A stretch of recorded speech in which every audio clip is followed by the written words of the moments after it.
Okay, so a fight over Jim Crow Road divides rural Northern California town. This is a very American headline. So, this is a story from the Los Angeles Times. In California, there is a story in this one really rural area about a native Hawaiian man coming through as a gold rush pioneer um, to this mountainous area to get rich. So, this man came through. This man's name, this native Hawaiian man, I don't know how this would culturally work, but apparently his name was Jim Crow. And since there is a story about him in this area, that's how we got Jim Crow Canyon, Jim Crow Creek, and Jim Crow Road. Now, people who own property on Jim Crow Road want to change the name for obvious reasons because, Jim Crow, that name is associated with minstrelsy and Jim Crow laws. That name has a very racist history. Imagine somebody asking where you live. Oh, I live on Jim Crow Road. This is all happening in one of the least diverse counties in California. Around 93% of the 3,000 people who make up Sierra County are white. I'm not surprised about this at all. Coming from a rural area that is like 95% white, living in a very homogeneous place that doesn't have many cultures makes you more likely to be xenophobic, more likely to be racist, and not be sensitive. It makes you more likely to not be sensitive to what something like Jim Crow means in the context of America. This happens with all white suburbs with rich white people and in all white rural areas with poor white people. It doesn't matter. Class doesn't determine your views or how your views are going to be when it comes to being like socially conservative on these issues or socially liberal on these issues. Class doesn't really determine it. If you grow up in an area that is all white, then you are more likely to not care about like Jim Crow Road, which is kind of crazy because if you really think about it, if we had somebody in America, like let's say there's a folk tale about somebody named Jeffrey Einstein Washington Hitler. This person was in America at one point. Now we have a road in America called Hitler Road. Should we keep Hitler Road? If you want to like go back into like Hawaiian history to see if this Jim Crow guy was actually a person, maybe go into that.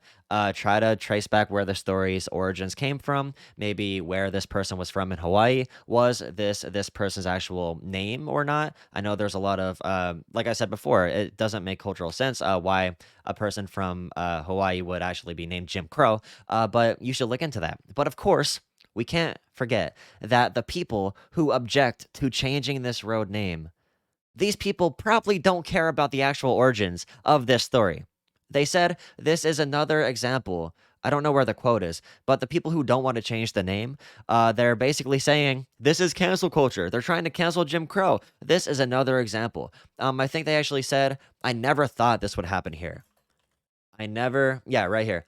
It's very disappointing that cancel culture has affected our small community. I never thought that would happen here. They have no idea what the implications are here, and they don't care. They don't have the ability to because they were never taught to look, at the world in a more expansive, sympathetic way. Their argument again is there was never any reference I found that compared him to any of the bad Jim Crow image. That was just the guy's name, and whether or not it was his real name or not, we don't know. That's kind of what I'm arguing. Why change it? Just leave it alone. I mean, why not change it with use the same exact reasoning. Why not change it? Like I said before, Stalin Road, Hitler Road. I don't know. Slavery was actually good road. We might, you might want to change that.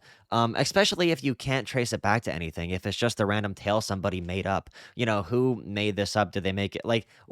What's the big deal? What's the big idea? I know if the situations were reversed and we had a hillbilly cracker road, they would want to change it. And that's nothing compared to what Jim Crow did. And if you are somebody who is simply uninformed, I will put a list of Jim Crow laws in the description for you to look through. What we are seeing here is a group of our society, a lot of white people who feel like their country, their culture, their heritage is being taken away, stolen, displaced, and replaced. That's why we hear Tucker Carlson talking about the white replacement theory. That's why Trump's voter base was largely motivated by not economic anxiety, but cultural displacement anxiety or cultural anxiety. That is the largest motivating factor in a person who swung from Obama to Trump, for example. And I go through these numbers all the time. This road change and whenever statues are discussed, all of this stuff feels like an attack to these people. You know, our old America is being attacked right now. We need to make America great again. They do mean turn back the clock to what they saw as their America, because a new multicultural America isn't what they want. And they are being convinced by many politicians that their fears, their angers, their anxieties are all justified. Blame immigrants, blame black people, you know, go into these bigoted cycles. And this is becoming the norm for so many people in our country. And the culture war is a pretty big deal. And it's probably the hardest thing to crack. I'm working right now as a progressive in rural America, trying to get some policy solutions across to people, things that can really help areas like ours. But a culture war issue like this always comes up. And whatever discussions I have with people, I can get them along with some form of like universal health care, you know, a better way to fund our volunteer fire departments, a better way to fix our private charter schools in my state. I can go through all these policy solutions, but in the end, what is really dividing us is the culture war. It is they are afraid of BLM. They literally do think BLM is a terrorist organization. A lot of white people do believe that. If you go through Trump voting data, a majority of white Trump voters believe that white people are more discriminated against in America today, are more discriminated against than black people in America today. So this is a big problem we have to deal with.